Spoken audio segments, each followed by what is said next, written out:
আসসালামু আলাইকুম, সবাই কেমন আছেন?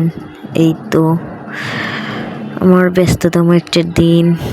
এই যে আমি এখন রেডি হচ্ছি, স্কুলে যাব। এই তো রেডি হয়ে মিররের সামনে একটু রং ঢং করতেছিলাম।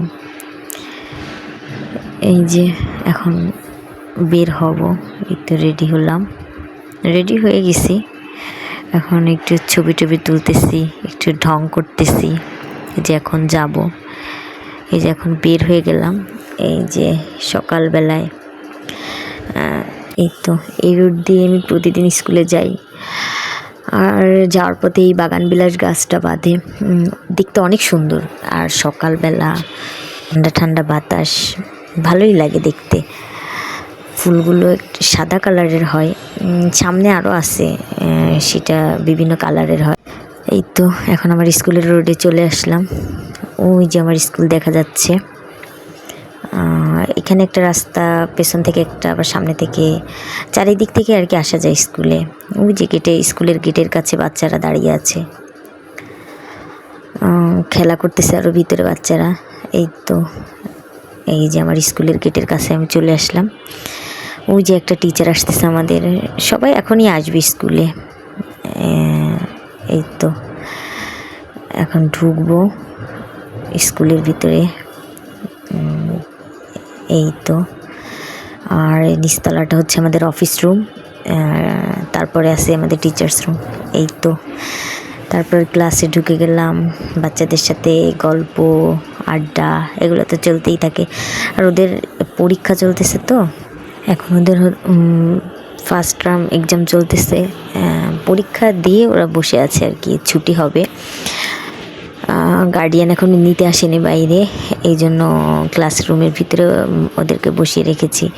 তারপরে গল্প করতেছিলাম ওদের সাথে অনেক, কে কী করছে, সকালে কে কী খেয়ে এসেছে, এই বিভিন্ন ধরনের গল্প। অনেক কিউট কিউট বাচ্চাগুলো, আর এত সুন্দর, মাশাআল্লাহ, এত সুন্দর করে কথা বলে এই পিবিগুলো। ভালোই লাগে, সারাটা দিন ওদের সাথে কেটে যায়। সারাটা দিন বলতে অর্ধেকটা বেলাই ওদের সাথে আমার কেটে যায়। এই তো তারপরে কি করবে বাসায়, যে কে কতটা লিখতে পেরেছে পরীক্ষায়, এইসব বলতেছিলাম, অনেক গল্প করতেছিলাম। পরীক্ষা হয়ে গেছে তো, ছোট মানুষ বুঝতে চায় না। আর বাইরে গার্ডিয়ান না থাকলে আর কি বের করি না, কোথায় কি পড়ে টরে যায়, ব্যথা ট্যাথা পায়। এই জন্য ক্লাসে আর কি ওদেরকে বিভিন্ন কাজের ভিতরেই রাখি। ক্লাসে বিভিন্ন খেলনা দিয়ে, তারপরে অনেক কিছু দিয়ে ওদেরকে রাখি। কিন্তু এখন পরীক্ষা চলতেছে, তো পরীক্ষা শেষ হয়ে গেছে, এই জন্য এখন মাত্রই পরীক্ষাটা শেষ হলো ওদের।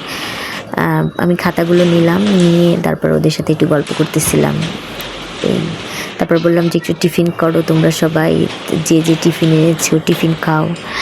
তারপরে ওরা টিফিন করলো, টিফিন করে টরে তারপরে এই যে আমার সাথে গল্প করছে, যে হাসাহাসি করতেছে। তারপরে মজার মজার কথা বলতেছিলাম, ওরাও বলতেছিল, সেগুলো খুব মানে মজা করে আমিও শুনতেছিলাম, ওরাও শুনতে। তারপর সামনে 14 তারিখে পয়লা বৈশাখ, কে কী করবে, কে কী গানে নাচবে, কে কোন ড্রেস পরে আসবে, এইসব আর কি শুনতেছিলাম। এই যে ওরাও বলতেছিল খুব মজা পাচ্ছে যে টিচার নাচবো, আমরা এই গানটায় নাচবো, টিচার ওদেরকে আমরা শিখিয়ে দেই কে কোন গানে নাচবে, কে কী করবে না করবে, সব কিছু ওদেরকে আমাদের মানে আমরা শিখিয়ে দিই। টিচাররা আলাদা, আমাদের গানের টিচার আছে, নাচের টিচার আছে, সবাই শিখিয়ে দেয়। ওরা সেটাই করবে। তারপরেও নিজেদের ইচ্ছা, বাসা থেকে আর কি ওরা শিখে আসে। তারপর ড্রয়িং প্রতিযোগিতা হবে ওদের, নাচ গান, এই সব কিছু আর কি ওদের কাছে আমি শুনতেছিলাম, কে কোনটা প্র্যাকটিস করেছো বলতেছিল। এই তো এইভাবে করে আমার সারাটা দিন কেটে যায় বাচ্চাদের সাথে স্কুলের। সারাটা দিন ভালোই কাটে একেবারে, খুবই খুবই ভালো কাটে এদের সাথে। মানে কোনো কষ্ট দুঃখ থাকলে মনে হয় সব ভুলে যাই।